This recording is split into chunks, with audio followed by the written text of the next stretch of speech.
எனக்கு பற்று அதிகமாவே இருக்கு. எனக்கு மட்டும் இல்ல, இந்தியாவில் உள்ள அத்தனை இளைஞர்களுக்கும் இருக்கு. சம்பிரதாயத்துக்காக ஜனகணமன பாடுற ஒரு சராசரி கூட்டத்தை சேர்ந்தவங்க இல்ல நாங்க. எங்களுக்கு இந்திய சுதந்திர வரலாறு தெரியும், சுதந்திரத்தோட சுவ தெரியும்.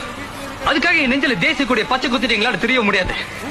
அந்த தேச பற்று எங்க நெஞ்சில் இருக்கு, ரத்தத்துல கலந்து இருக்கு. இப்ப ஏதோ ஒரு நாட்டோட நம்ம இந்தியா விளையாடுன்னு தெரிஞ்ச உடனே அத்தனை பேரும் ஆர்வமா டிவி பாக்குறோமே, எதுக்கு? பொழுதுபோக்கு இல்ல, தேசப்பற்று. இன்னைக்கு ரோட்ல போய் எவனா ஒருத்தன் இந்தியா ஒழிக்கன்னு சொல்லுங்க பாக்கலாம். அவன் மேல விழுற மொத அடி ஒரு இளைஞனோட அடியாதான் இருக்கும். வெள்ளக்காரன் காலத்துல நான் பிறந்திருந்தா மொத விடுதலை போராட்ட வீரனா நானா தான் இருந்திருப்பேன். எனக்கு எனக்கு விவரம் தெரிஞ்ச நாள்ல இருந்து இந்திய நாட்டுல எங்க தப்பு நடந்தாலும் பொங்கி ஏறுவன் தான். பணத்துக்காகவும் பதவிக்காகவும் பாரத மாதாக்கு ஜே சொல்றவன் இல்ல இந்த செல்வா. பாம்பா இருந்தாலும் பயம் இல்லைங்கிறது தான் எங்க நம்மளோட கான்பிடன்ஸ்.